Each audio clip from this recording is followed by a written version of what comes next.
what software did you use? You're gonna love this. I used VR. VR for the asset creation. And I watched it and I was like, oh cool, I made it to the top 100. I'm glad they liked it. I get off my phone, I'm like, okay, cool, I'm good. And then all of a sudden, like Matt and Dave and a bunch of other people like from MelloMoGraph are texting me like, just dude, you won. I was like, no, I didn't. I got the top 100. And I popped the stream back on, and they're in the middle of talking about me getting 4th place in that competition. God, that is so That's insane. Awesome. That was out of 4,000 plus entries. So I was incredibly blown away by that. Welcome to the XR Motion Podcast. Today, we're thrilled to welcome a true star in the world of 3D animation, David Mellor, known professionally as MelloMoGraph.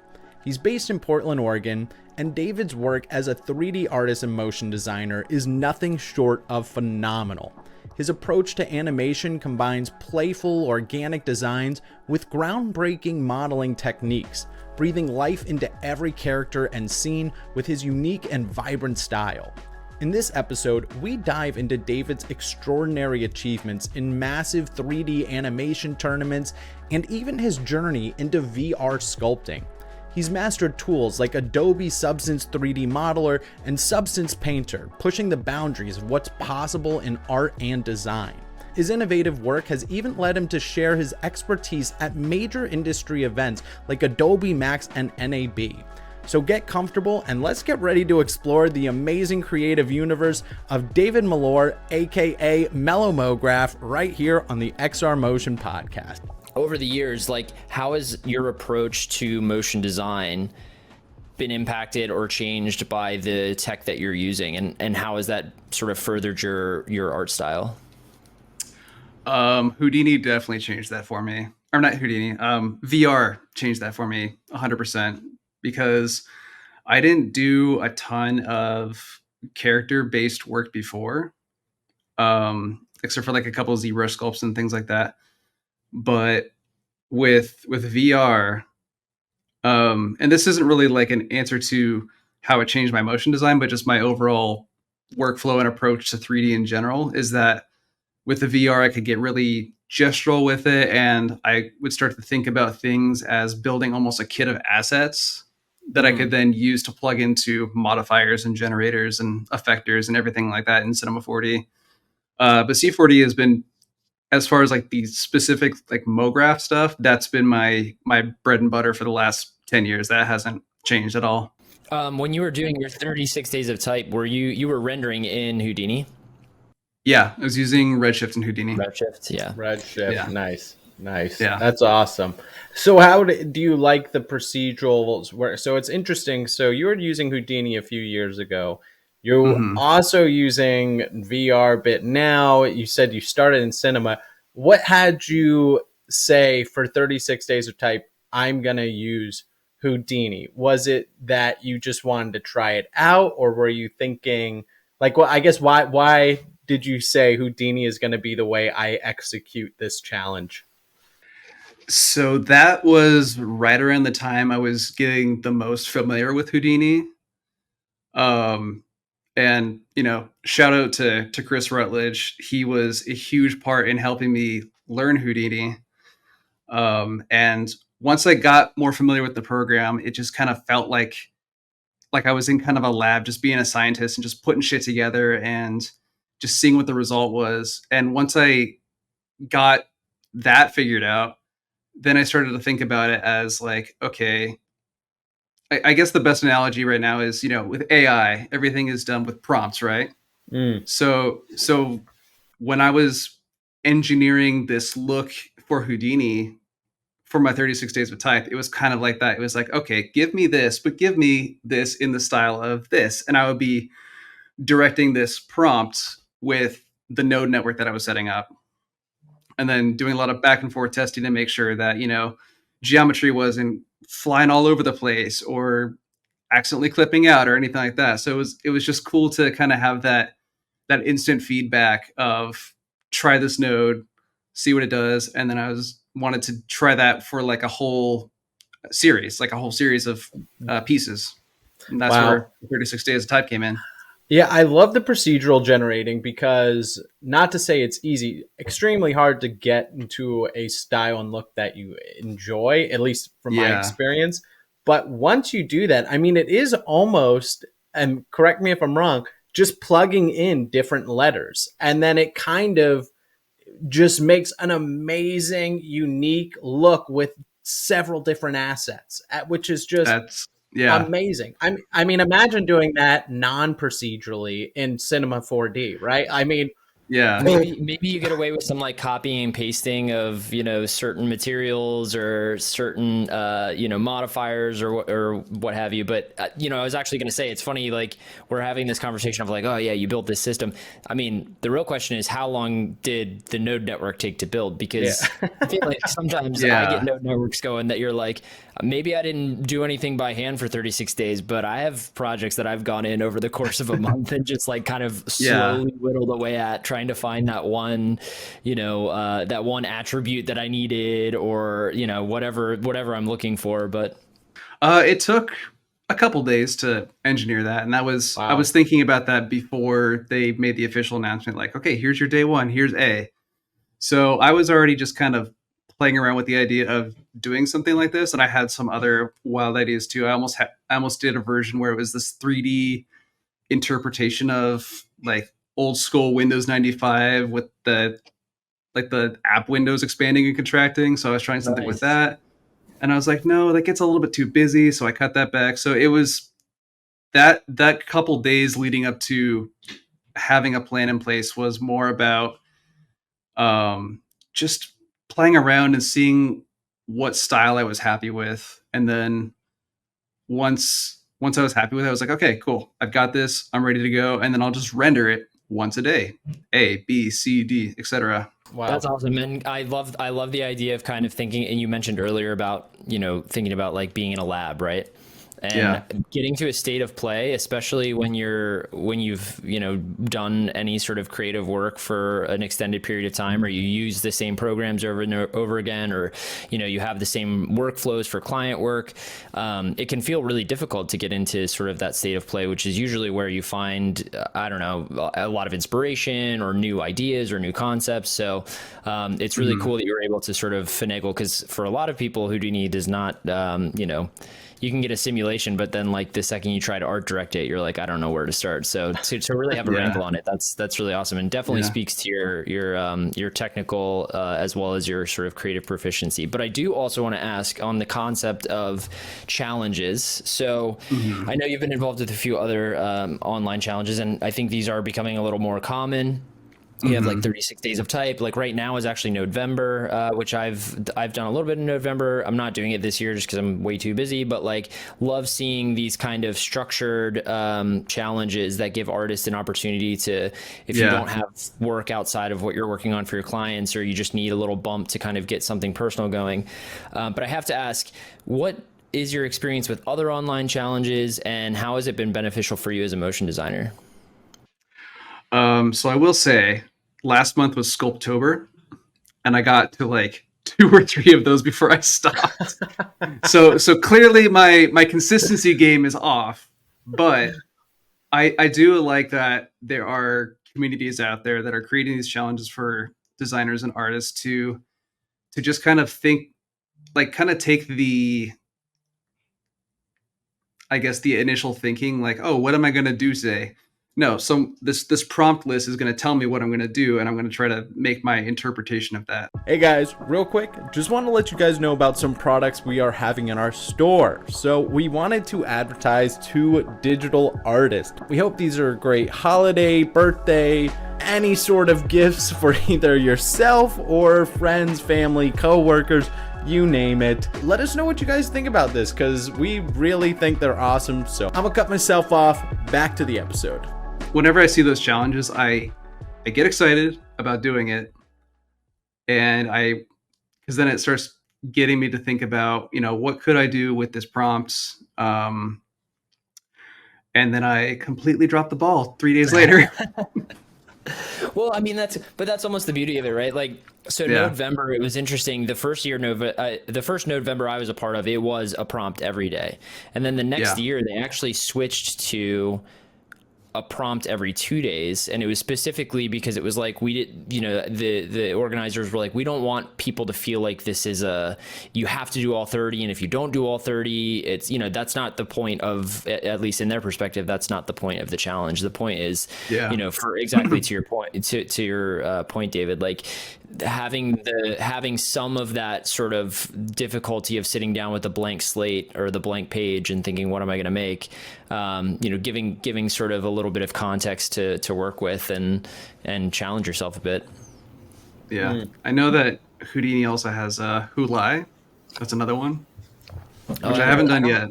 I don't know that one. What is Hulai? It's like it's Houdini in July. Oh, like, okay, got it. Houdini July. Yeah. Yeah. Oh, I Hulai. think Okay. I can't remember if it's thematically prompted or if it's like do something with these specific nodes. I haven't done it yet. I think it'd be fun to try. Oh, that try sounds it. awesome, actually, because I mean, that is, you don't use certain nodes unless you take on a project or force yourself Yeah. to be like, I'm gonna learn, this specific set because it's just such a massive tool set.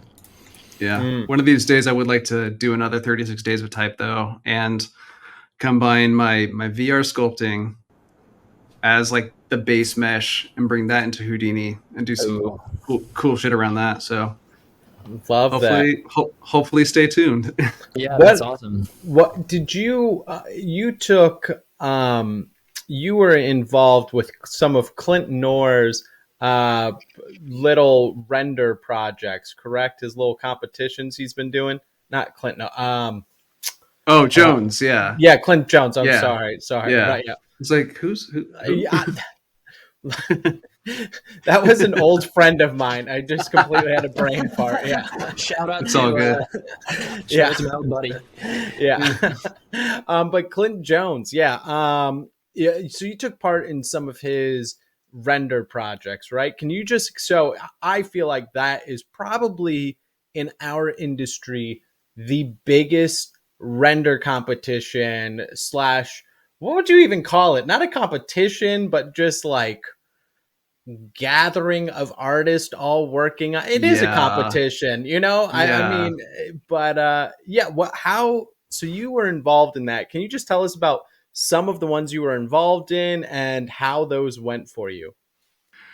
So the first one I did was the Infinite Journeys one. Yes.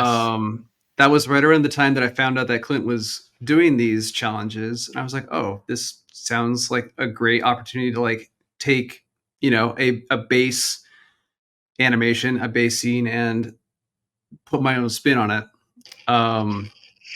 So that one was like, it was like the horizontal, you're looking out the window of a train or whatever vehicle you decide to make. At the time, Clint, I think that was early 2022. Mhm. It was pretty shortly after Clint and I met at MelloMoGraph at Portland. Oh, wow.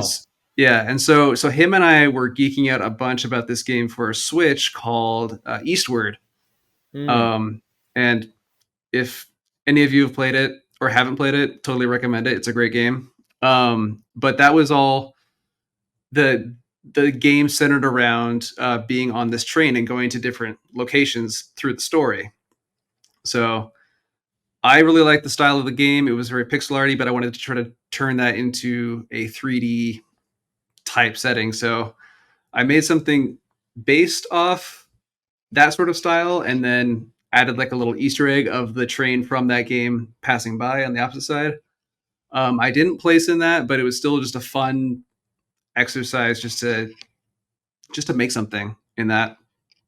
And then I don't remember how I decided to. I think it just. I think I just happened to see it on his YouTube channel the day that he announced it. But it was the Endless Engines one that he did earlier this year. Yep. And for that one, I was just like, oh, this is super cool, because not only am I designing like the interior of a vehicle, I'm just designing the whole vehicle itself. And so that was the one that I placed 4th place in. And then a couple of us. I might even restate this in the beginning of the question and edit this in later. But for anybody who doesn't know, Clint Jones is running these competitions where anybody can submit. He sends essentially either a very basic 3D scene, right? Or he'll have parameters that everybody has to follow. The prizes are sometimes sponsored by Camp MoGraph, right? Sometimes they've got like huge licenses. You know, I think Rococo did one, right, where you could get a full suit. Just the biggest sponsors in the industry.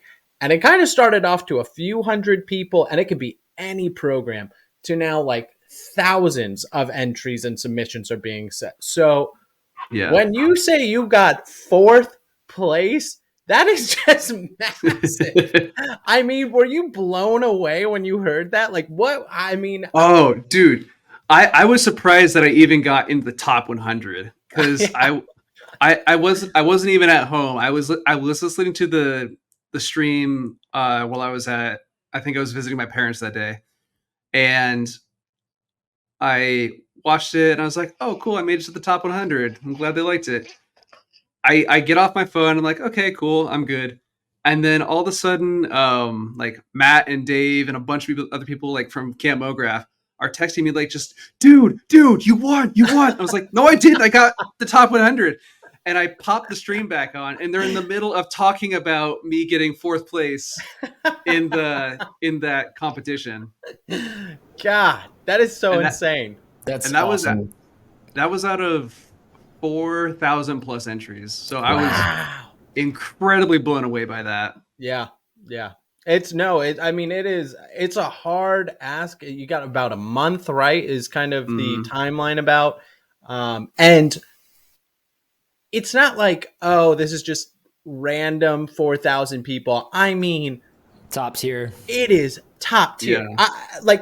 I love that they splice all the top 100 clips together, because it is just masterful. It's like the best creative inspiration I think you could ever ask for. For anybody that's not sure of what this is or has never heard of it before, go look it up. I'm not sure if it's on. So Clint, I know he has a channel at Punisher. We'll put that in the description. I'm not sure. Maybe, or I don't know if it's all under that channel or not. But if you just type in Clint Jones, Punisher, if you just type in Clint Jones and then 3D challenges, it should come up. Hopefully, we'll have that in the description links. But man, again, top tier talent, just absolutely. And you being the top tier of the top tier, very exciting, very exciting. How long did it take you to make your project, and what software did you use in order to achieve your video? You're gonna love this. I used VR. For the asset creation. So when he announced that challenge, I was just like, pretty much right away, I knew I wanted to do some sort of anime motorcycle inspired piece. Not necessarily like Akira, right?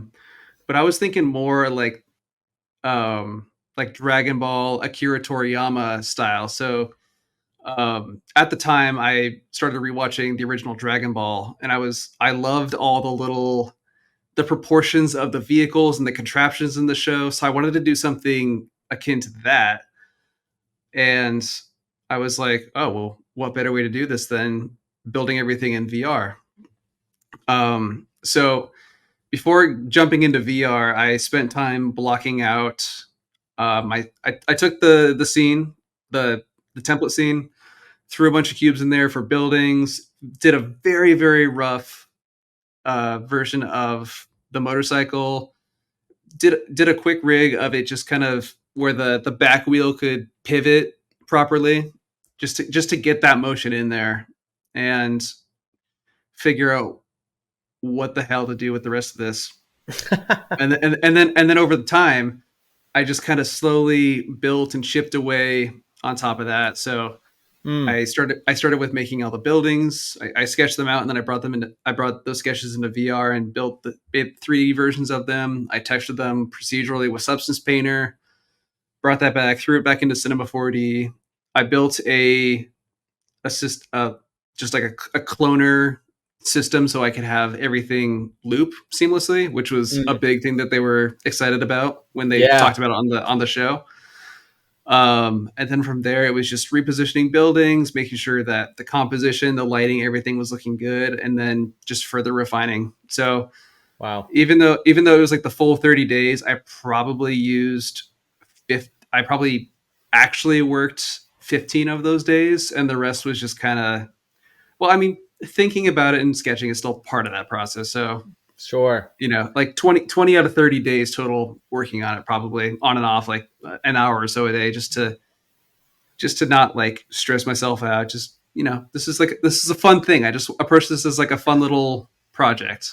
Yeah. No, I know that sounds super humble braggy too, but it's just, no, I feel like that's a really important perspective to have with that kind of stuff where, we were talking earlier about like those daily challenges, right? Which is sort of the same, conceptually it's very much the same, but it's the execution of it's very different, right? Making something every day for 30 days as opposed to taking 30 days to create something that's, highly crafted and very detailed and nuanced and all that. But it's super important when you're working on projects like that to, I think, take a second. If you start to feel frustrated, you shouldn't feel like you do when you're doing creative work and you're on a deadline and that kind of takes, I think, in a bit of the magic out of it, Yeah.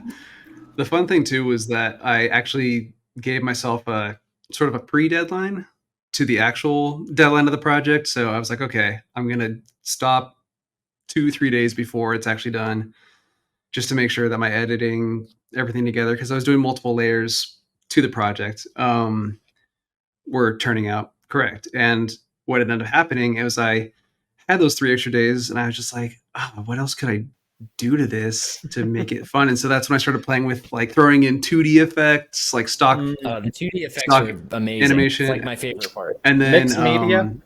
Yeah, and then doing like halftone shaders on top of the redshift shader to give it sort of that anime cartoony look, but still have a 3D perspective to it. So I want to walk this backwards just because I feel like we're going to show the clip of your work here. So working backwards, exported out in Redshift and Cinema 4D. Yeah. And then 2D effects, was that kind of done in After Effects? Partly. Oh, you're talking about like the smoke and stuff like that. Yeah, that was done in After Effects. Were you bringing in back of the bike? Were you adding in that in afterwards, or were you exporting that as an alpha and then bringing that into Cinema? I brought those in After Effects. So I did like the external compositing node in C4D, brought that file into After Effects, and then I could just freely place those puffs of smoke and dirt and things like that without having to go back and re-render the whole thing. So it saves a lot of time there. Smart. Yeah. Now I want to ask, going back, so I kind of wanted to jump into this later, but you know what? You keep bringing up VR, so now I just kind of want to ask some of those questions. We're already here. So we're here. I so many questions. I just want to ask, so what software are you using? What headset are you using? I guess we'll start with those first two questions. And Yeah.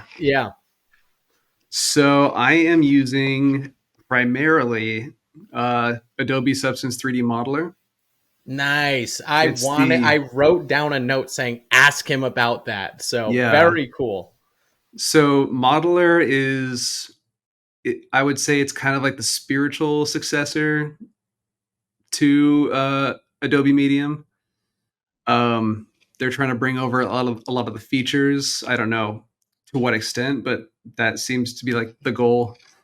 But just with like a refreshed UI, UX, plus the ability to model just with your desktop, like do desktop sculpting, and then throw your headset on, and suddenly you're in your VR mode.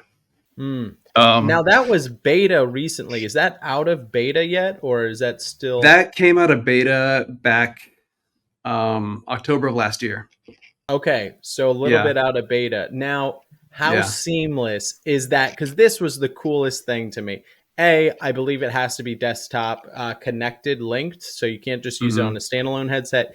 B, I mean, the most revolutionary feature, I think, is having it on your head and quickly taking it off and on. And like when you take it off, you can go from sculpting in VR to instantly how they made it appear on your computer. How does that workflow work like that, or is that over exaggerated? No, that's exactly how it works. Wow. And that's when I first started using the program, that's how I wanted to kind of approach it. But then I just stayed in VR because I like doing that a lot more. Yeah. I love it, man. Yeah. Keep going. So like when I use the desktop mode, it's mostly for like making little adjustments or moving things around, just because that's where you can see kind of the main composition. Because when you're sculpting in VR, you're kind of all over the place and your perspective is changing all the time. So your composition is the world. That's your composition. Yes. Yeah, the world's your composition. Yeah, put that on a shirt. Yeah. Well, don't tempt me. But yeah, so that's been my main tool. Actually, I used a medium a while ago. That was my first kind of jump into VR modeling. I was working with Chris on March of the Ding Dings, which is a music video. Yeah. So love March of the Ding Dings. Yeah. So he brought me on to help with like a scene or two, and I was just like, well, he's already doing this really fun kind of VR art style. Like that's how the characters are sculpted. So I was like, oh, I'm just going to make some cars that look like that. And that was my first kind of foray into VR modeling. And then I didn't touch it for like a year. And then when I found out about Substance Modeler, I was just like, all right, screw it. Let's just learn a new program. And then that's when I was here to stay for VR modeling. Wow. And then I've also used Quill a couple times as well. Yeah. Quill's fine. So Adobe Substance, they have Painter and Modeler. Is there a workflow between those two programs, or are you primarily texturing in Modeler? I am texturing in Painter or Designer. Yeah. Okay. Very cool. So yeah, I'll just export the model, retopologize it, then bring it into Painter or just straight Cinema 4D and put on like some generative textures to color that. Or I'll use Houdini. Wow. Yep. Yeah, I honestly might as well, right? Yeah. How with the modeling portion, have you ever used sculpting? And I say Blender because I think Blender's way more superior than Cinema 4D. And obviously Houdini, but have you done sculpting in either Blender or ZBrush or Nomad Sculpt? And if so, how does that hold up against Adobe Medium? I haven't tried modeling or sculpting in Blender, at least since, I definitely have not tried sculpting in Blender. Back in my day, I was on 1.0 Blender. Yeah, OG Blender did not have any good sculpt tools in Blender. Only got good in since 2.8, which was and they're great. They are great. Yeah, they are pretty good. Phenomenal. Yeah.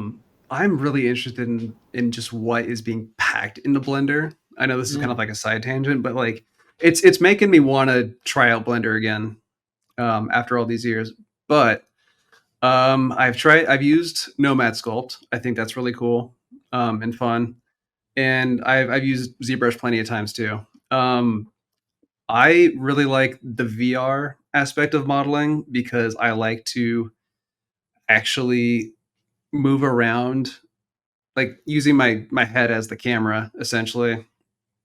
I like to be very specific on how I push and pull my meshes. And with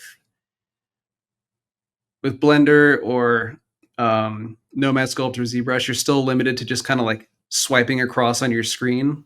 So I just like that kind of spatial freedom that you get with VR.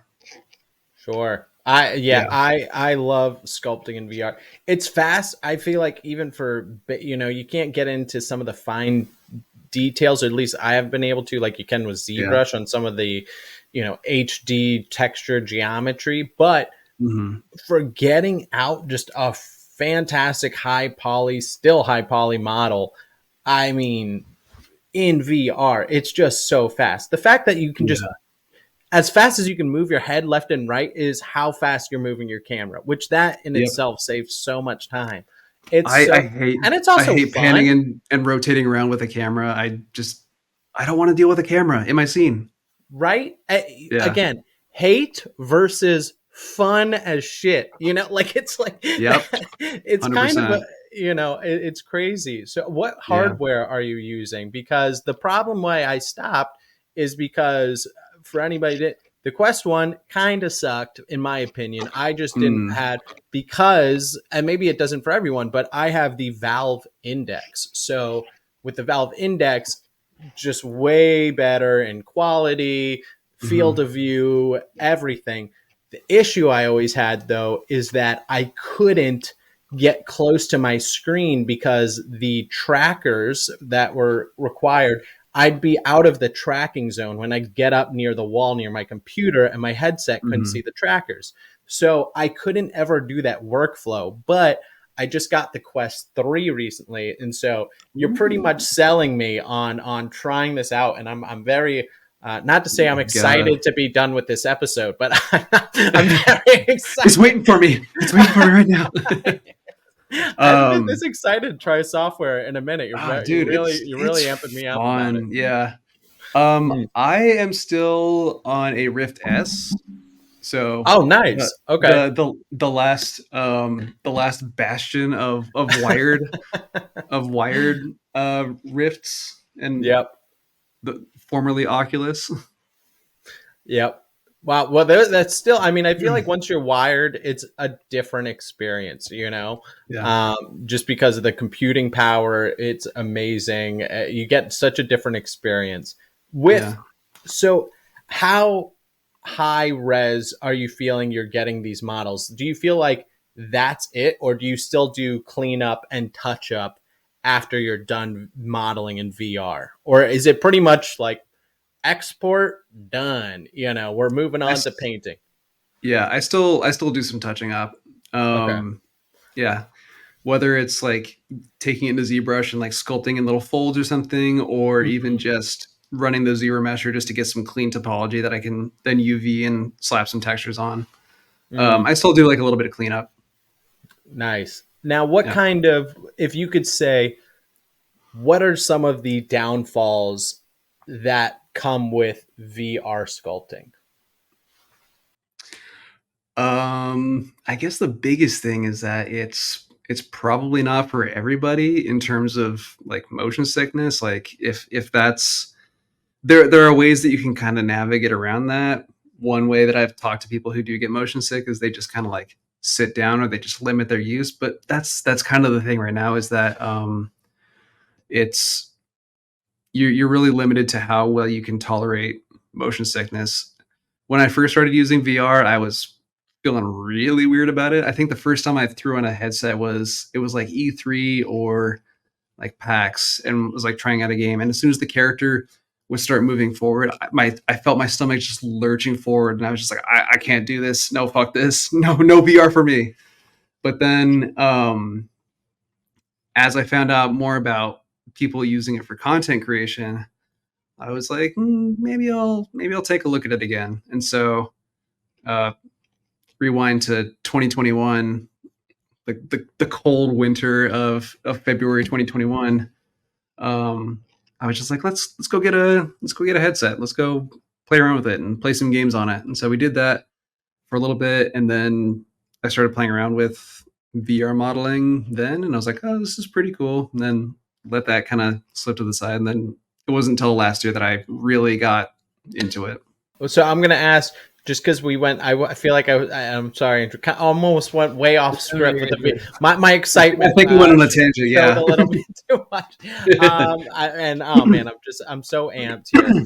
So with I know you did, that was the Endless Engine, I believe, was the last one you did, or did you do multiple competitions with Clint, or was that just the one competition that you entered in for? I did Infinite Journeys, and then I did Endless Engines. Endless Engines, that's right. Yeah, I wanted to do the most recent one, the boss fight one, because that looks really fucking cool. That was so sick. Yeah, and I was in LA at the time for SIGGRAPH, and I had my laptop with me, so I was just kind of blocking out the scene, and then my girlfriend and I went traveling and stuff like that. So I was like, nah, I'm not gonna. I'll just let this pass this time. So I'll probably come back for the next challenge. The guy who Fabricio, I don't know if you met him at camp, but he was the one who placed won. first. Yeah. And he got first in the boss fights one. So two in a row, first place is insane. Yeah, I touched it. I was laying on the ground and I touched his robe, and I instantly got more creative. It was wild. It happened to anyone who was graced by his presence. Yeah, super talented guy right there. So yeah, I'm excited. Do you know when the next one is? No. Okay. It seems like, let's see. So the Endless Engines one was in February, March-ish, and then the boss fight one was in August, like beginning of August. So that's like a 6-month gap. So maybe it's every 6 months. I'm sure it also depends on what Clint's doing otherwise. Yeah. I love that. Well, okay, I'm excited. I'm gonna keep my ears out. We'll have to make sure to mention this more often whenever he announces the next one. Just keep people updated with that, because clearly from your experience and just other people's experience, it really is a fun competition, and sometimes people get nervous about it, but again, it's all fun and games, and you know they've got a great little community over there. So if you want to have just a big community to chat with and to bounce ideas off, and take part in competitions that just kind of help you think about your own work differently or in a new way, Clint's Discord and his community is definitely the way to go. Yeah, it really is.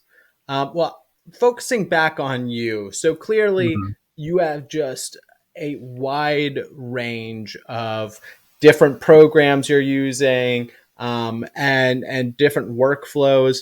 But one thing that's interesting is when you check out your work, you always have the same style. I feel like that you have a very clear style, at least on most of your work, where it's fun. You got a great saturation in colors. It's stuff that makes you smile and curious and feel great. What is kind of your process for your inspiration when it comes to your personal projects? A lot of Pinterest surfing comes up for inspiration. It also just kind of goes back to my childhood and even just stuff I'm interested in now. Growing up, like I said, I was really into claymation, and so I bring a lot of that characteristic into my work, whether it's big shapes or even using like the grayscale gorilla clay textures to make it feel like it's a stop motion thing. And also just, I watch a lot of cartoons or play video games, and I inject some of those things that I like into my pieces to make it feel more personal. And then from there, it's kind of working with the tools that I'm using to build that visual style, right? So with VR, I'm like doing big strokes, or I'm just like pushing and pulling apart and doing these things that I'm gesturing with my hands right now to make those pieces. And so I'm not too concerned about like the finer details of it, because the style that I'm going for is more of like this large scale handmade look that VR kind of lets you do. I mean, you can get as detailed as you want, but I just like to keep it kind of simple and playful. Yeah, it's so interesting because I feel like I was thinking about ways to describe your work, or at least how I perceived it, and I feel like one of the things that kept coming up for me was like this idea of it being tactile. And it's now that we're talking through your inspiration points of like claymation for sure, right? So from a texturing standpoint, kind of having like the stop motion feel to it. Again, the size and distribution of shapes, but beyond that, to know that you're using VR so much, I'm curious to know, you know, with that kind of emerging tech and more people doing that kind of modeling, you know, instead of traditional box modeling or, you know, doing subdiv workflows, whatever, getting in and actually making stuff with as close to your hands as you're going to get right now. If that kind of has that impact of kind of, it just feels a little more handcrafted, you know? That's what I love about using VR is that, and I've told this to a couple people too, is that it feels like you're the closest to making digital content with your hands as possible. It's the closest feeling you'll ever get to becoming a god. Really, just manifesting matter with your own fingers. Build a whole world. Yeah, what did you say earlier? The world is your camera. Oh yeah, the world is your canvas. Something like that. Yeah, no, it's awesome. Like I loved the wall. Yes, like that was such a great, for me, like took me back, because I think, I mean, for me, I think Wallace and Gromit probably was, outside of the realm of traditional cartoons, you know, whether it was Nickelodeon, Cartoon Network, that kind of thing. That was I remember feeling a very specific way when I saw that movie for the first time, you know, and thinking like, what is happening here? What is this world that I'm now, you know, it didn't look like anything at the time. And then obviously that spurred such a great sort of, people have been doing stop motion forever, but I mean, think about all the amazing films that came after Wallace and Gromit that I think Wallace and Gromit probably set the stage for. You know, even looking like, you know, in recent years, things like Isle of Dogs, or, you know, and there's just, I mean, all of that stuff, when you look at it, you can't help but harken back to like that spaceship crashing into the moon, you know? Yeah. A grand day out. A grand day out, exactly. Yeah. So, I mean, we've talked a lot about just this, how much of this new tech that you're using and how well you're finding it. I'm kind of curious what your perspective is in the next, you know, looking forward to the future a little bit. Not just for you personally as an artist, but for the industry as a whole. How do you see some of this emergent tech impacting the way we do work, and what do you think the future of work looks like? Yeah. So, excuse me. In terms of like VR, there's a lot of tools that are made for like content creation. Like you're building your models and your scenes and everything in there. Aside from like Quill, I haven't really encountered a bunch of or many animation tools in VR, which I would love to see more of. And that's something that myself, Chris, and some other colleagues have talked about wanting to see more of in VR. I mean, these headsets and the controllers, you're basically in a faux mocap suit. So like use that, and you can, you know, Procreate Dreams is coming out later this month, and you know, in that you can move your icons and models in your scene just by sliding your hand on your iPad. So put more of that kind of stuff into a VR app. Blows my mind. You want to hear the craziest thing ever? Call it a conspiracy theory, and anybody listening also double check this, because maybe I'm wrong. But so somebody built an entire mocap system based on VR. So tracking the face, the hands, and then your feet. And it was a simple, almost like Mixamo. You just press record program, and then you have full motion and animation for any project you want. Adobe bought out the program and has done nothing It? and just let it sit in a closet for about 5 to 6 years. I don't know And if I'm you've like, seen. how dare you? I How don't. dare you? I know that Adobe owns Mixamo. I know. Well, Exactly. Adobe's going to own anything that. And guess what they've done with Mixamo in the last 6 years?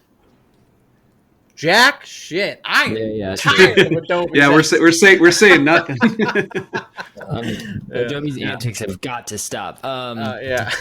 No, but you know, it's you see this like some of what EJ did recently with just the single Move AI camera setup. So Move AI came out, right? It's like a 3 camera, and like, you know, we've had this conversation on the podcast before where like I just keep old tech around. So it's like when I saw the Move AI beta come out and they're like, you can use 3, if you have 3 iPhones that are later than the 8th generation, I'm like, I got like 50 iPhones sitting around. I've got all the iPhones I've ever had. So you know, that was really exciting. And then I saw EJ do his sort of like a single camera, right? And then there's so I'm a Blender guy, but like there are Blender plugins where people have built using Python just facial capture that's like with your webcam, you know, and it's definitely not it requires a lot of cleanup, and you know, you still need to go in, you still need you got to have good lighting for it, whatever. But it's like, if we can do that stuff with, I don't want to say rudimentary tech, because that's, you know, it's not rudimentary tech. Our phones are wild. But if we can do that with a single phone, right? You would think that like something that with as many sensors and as much, you know, functionality built into it, like a VR headset and set of controllers, like, yeah, why can't we, if you're in, you know, while you're modeling, if you have a rigging sidecar that you can then go to, and then you're in there, and then you're like, let me just record a movement, apply it to my rig, apply that to my model, like that. And I'm just even thinking too, it's crazy because not only is VR sculpting allow for an advantage with a, you know, free floating camera being your head, but animation, you know, if there's a ball in the air and you just need to quickly move the hand back, reposition the fingers, done. You know, you can just go around the ball, or if you're jumping onto a ledge, you can literally just put the hands on the ledge, you know, or the feet directly just, you don't got to have 4 miniature cameras to like. I think that's probably good from that angle, this angle, like. Yeah, I think that's also what's been interesting watching what Unreal's been doing recently, right? Because now there's functionality that game engines traditionally had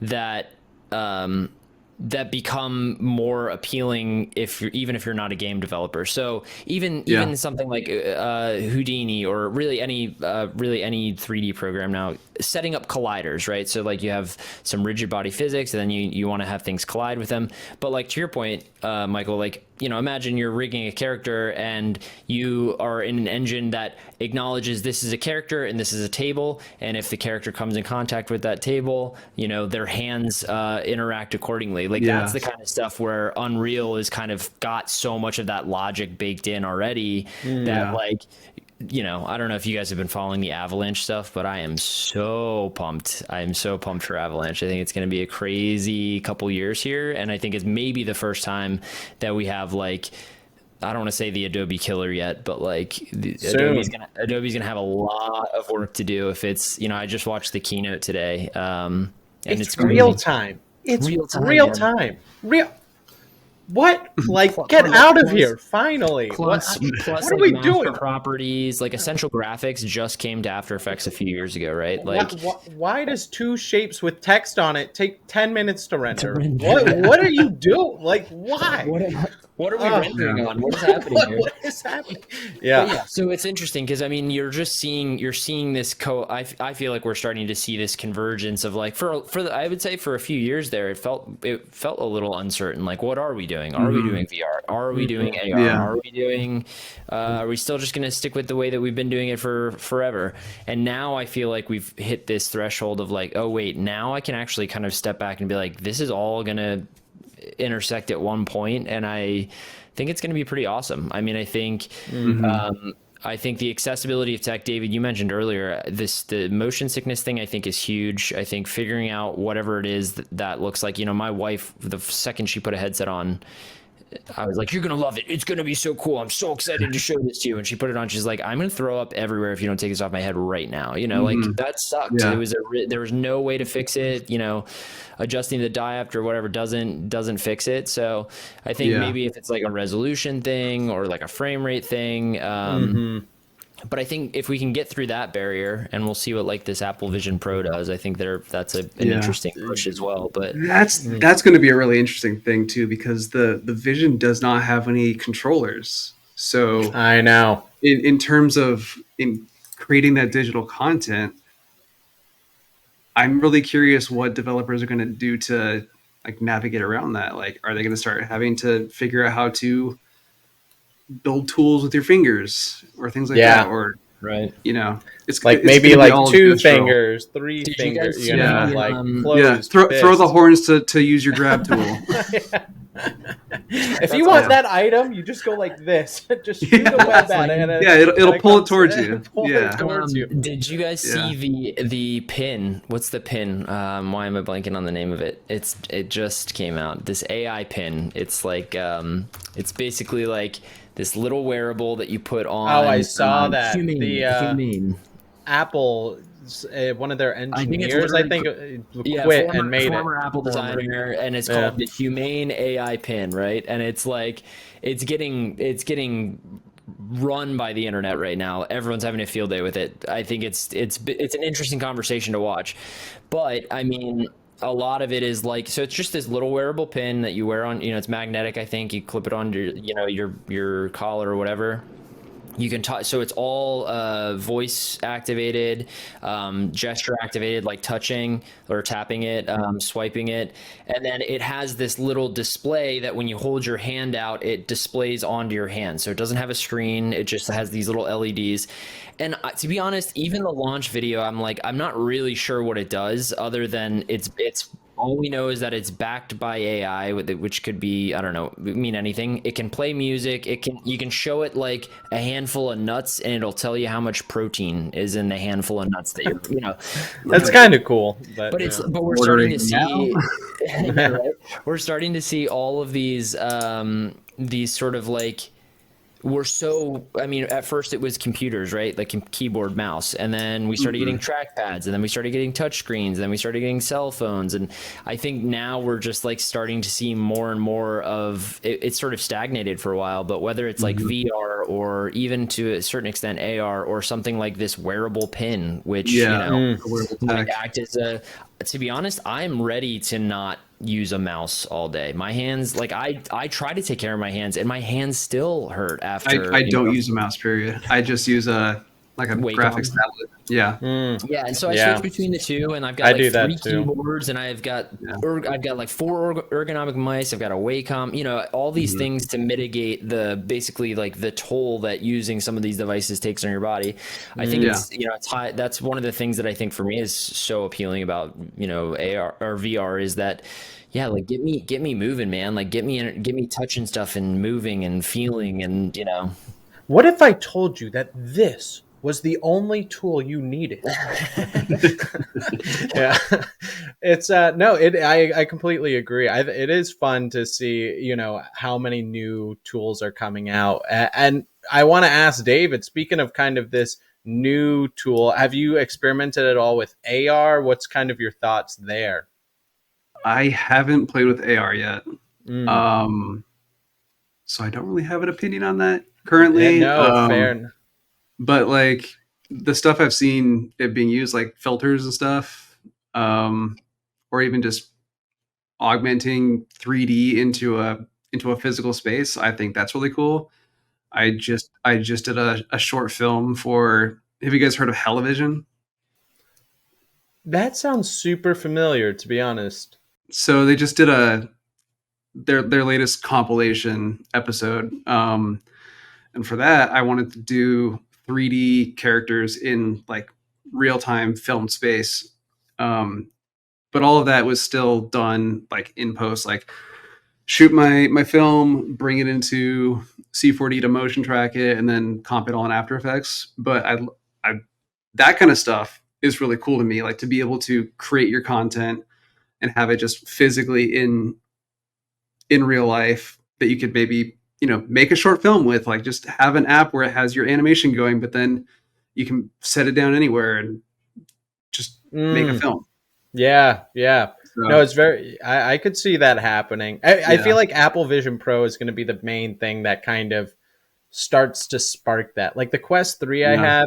have, man, it really made me feel like people just overhype things for views. You know what I mean? But people are like, you can read text on your phone in the Quest 3. Yeah, really, you can't. I mean, if you are squinting and stay very perfectly still and get the right angle, you can read it. But I would not suggest that. But, with Apple Vision Pro, they say you can. And, so it'll be, I'm excited because I feel like a lot of people are going to start developing cool 3D experiences for it. So I don't know. Well, We'll see. I'm just saying, but I can read text on my phone without a headset on. I get you right now. A solution in search of a Yeah. problem. Yeah. Well, with the Quest 3, I just wanted to, I guess, kind of wrap it all back to is like with the touch gestures. This sounds stupid, but the Quest 3, I started using just my hands a lot more. And it's actually pretty nice. Like I kind of like just, I thought the pinching was so stupid when I first saw it, but it feels good. Like it works, like you'll be looking at something and you just kind of like pinch and it just rolls down, or you click it and it clicks buttons. And even for typing numbers and stuff, it almost feels like quicker or on the keypad, you're just kind of like doing that really quick instead of using your thumbs and then awkwardly holding your controllers at an angle. It's just you got to do the chef kiss hands whenever you want to sculpt. I did see a commercial for the newest Apple Watch where I guess you can just like pinch your fingers and that's how you can answer a call or check your calendar. I was like, that's pretty cool. So I guess we had this before. This was the previous touch gesture. Now it's going to be just this for future apps. Pinch to zoom, tap. Yeah, like that's crazy. Yeah. Wait, so it must be something in like the muscles of your arm that it can like. That's what I'm wondering, if it's like, because it has the IR sensor on the back of the watch, so I'm wondering if it's like picking up on the muscle contractions and is able to pinpoint. Yeah, like even just doing this. I mean, if you look at your arm, I was just testing it and it just went off. Made you look. Yeah, that's so crazy. Oh, is that a new one? Yeah, it's I don't know. I haven't tried the double touch yet. It just went. Learn something new every day. Seriously, that's crazy.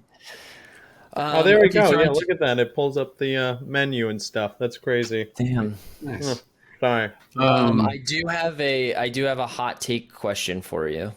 This is a bit of a we're trying to put things that are like maybe a little it might get dated quickly, but it is topical.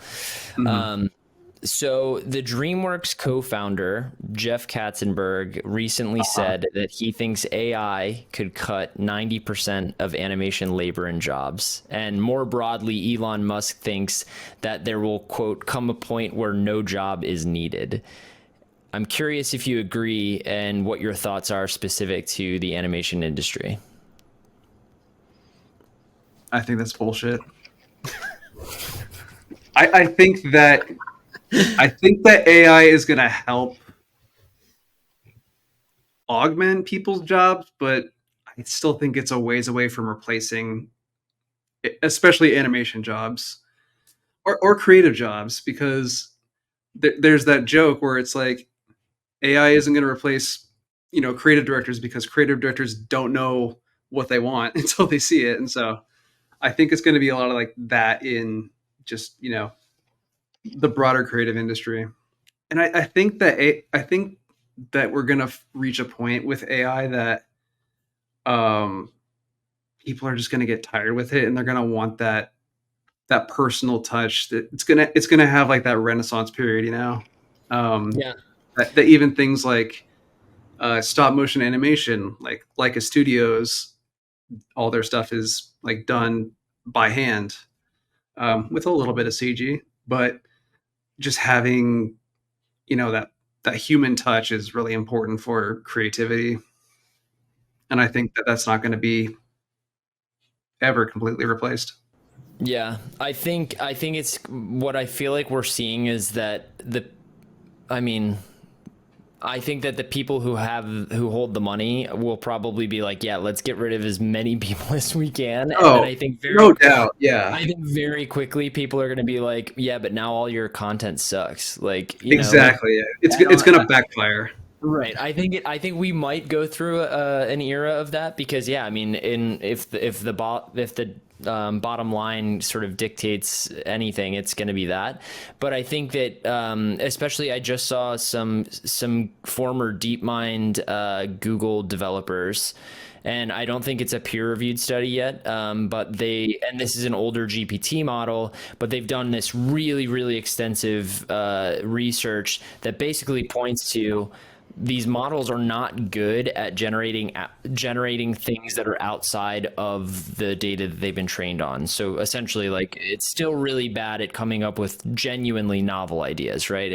Right now it's still sort of hobnobbing a bunch of stuff together. Everyone else's, yeah. Well, that's what I was saying too, is the parameters it's when you let it off a leash, it can make things that are not appealing. Like, sorry, let me rewind. But when I was mentioning DALL-E 3 or DALL-E 2, well, now we're on DALL-E 3, but DALL-E 3 versus Midjourney. Like, Midjourney cannot make a face with 3 eyeballs. It literally cannot. So in order for people to make a beautiful object, or for Midjourney to make a beautiful object, it has to kind of go under parameters on what it thinks something beautiful is, which is symmetry of 2 eyes, 1 nose, 1 mouth. And it's very difficult for it to break because it wants to continuously produce great looking images. So it's like, in order for people to use these massively broad AI models, it has to work for everybody. So in those own cases, everybody's going to keep kind of getting the same results. So in order to like tune it into a different direction, it has to be trained on completely different, I don't know, which is going to, I'm going on a tangent there, but no, yeah, but the core, the kind of core concept being that, like, we're going to always need people making things from their imagination. Yeah. You know what? Funny enough, you know what AI can't do still? It can't render a backwards hat. It just cannot. Oh, really? I've heard that one yet. Yeah. I was talking to a friend a couple weeks ago because he was playing around with it, and he said that every time he puts in backwards hat, it always just makes the hat some weird shape, but then the bill is always in the front. Yeah. Oh, that's so funny. Yeah. So try that out. Like a specific, any specific app he was using or model he was using? I think he was using Midjourney. Okay. That's what I'm saying. Midjourney is very, like, the better people go, oh, the image results are even better now. Like, you always get a good image. I'm like, yeah, but you can't like stray away from this certain look that they've developed. It's always the same look and style. And they've nailed it down to like 99% of what you create is going to be absolutely stunning and beautiful, but you can't get out of those boundaries. It's pretty interesting. I preferred the first model of Midjourney just because it was way more abstract and actually let you kind of interpret yourself what these shapes and forms and compositions and colors could become. Whereas now it's like, aside from a backwards hat, everything is really on the nose and kind of feels unoriginal. I don't know. Yeah. I want to go back to what you said with the human touch. I really feel like that's so undervalued when it comes to what, like, when people are saying, oh, I enjoy art, I want, to see a great movie. I 100% think that the human touch is super important. I feel like that's why when they make an Indiana Jones movie, they have to have Harrison Ford, you're going to watch it because Harrison Ford is in it, not just a random thing. It's like those actors you're going to see, the director that made that movie. It's like they become a part of your lives, and you want even the whole thing with Mario, where they had Chris Pratt as Mario in the movie, and then There's the newer, like Charles Martinet stepped down, and now there's a new actor. So yeah, people just have it's how you emotionally connect to other people, right? Right. You're giving the Harrison Ford analogy. It's like people want to watch it because they have an emotional attachment to him as an actor and for this Yeah. particular character, and they can't imagine anyone else being Indiana Jones. Yeah. I mean, and it's crazy. And I just think that's so over or underlooked is like how much we love that human touch in art. Yeah. I mean, it's what makes you love it, you know, and Mhm.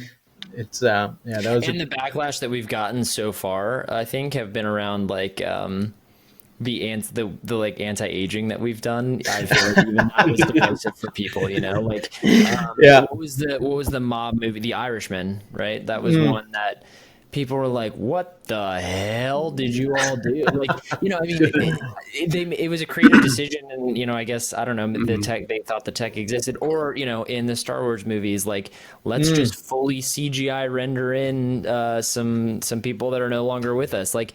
People, you know, I think I remember people just having sort of this reaction of like, this was weird, you know, like Right.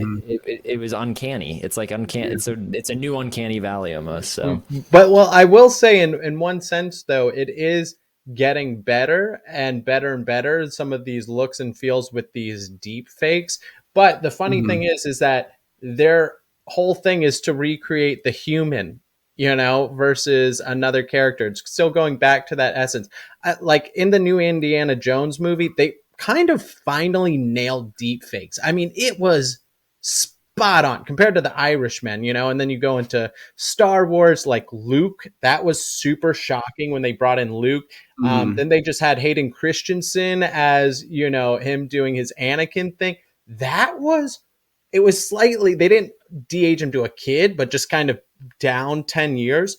Shockingly good. I was blown away how good that looked. And then with the Indiana Jones thing, you know, going into this movie quality, it was pretty good. But the thing is that the de-aging and all of the AI deepfakes were to make them look more like themselves or more like we thought they looked like, you know, it was to make them look more human and this idea of who we remembered. So just smooth out the face a bit, you know, make them younger. Yeah.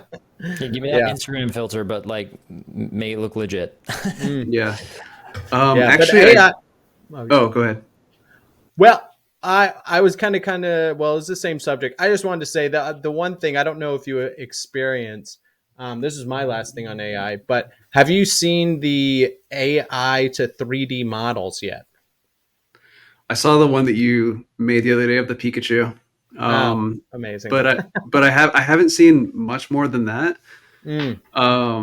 Aside from one like Twitter post or X, where someone made a couch in using the 3D to AI. But then all the comments, 50,000 polygons. Yeah, and all the comments were like, you could have done this with like 20 or 30 polygons. I used the text to 3D way back. Like, I mean, I say way back. It was probably like 6 months, but that feels like a lifetime. And all it could do was couches. And I don't know what it is about the couch being the reference point for these texted. But I also did hear that some of I think it might have been the one that you used, Michael, was I think it's like no matter what, it spits out 50,000 polygons. It's like a fixed amount. That's just what they do. 50,000. I'm so shocked that, you know, I'm curious as how they do their texturing on there because it's actually pretty damn good. Like the Pikachu, it's really the base model is pretty shit. And then the texturing is really what sells it as the item or object it is. And that to me is mind blowing that they're doing these UV maps so perfectly. But yeah, when you look at the actual type, you know, and the polygons, it's so bad. And I wonder why they haven't done or developed a process like a retypo, like run it through a Z remesher first. Yeah. Or any of these Dynatype, you know, Nomad Sculpt, like Houdini, or something. A quick plug: Houdini 20's new quad remesher.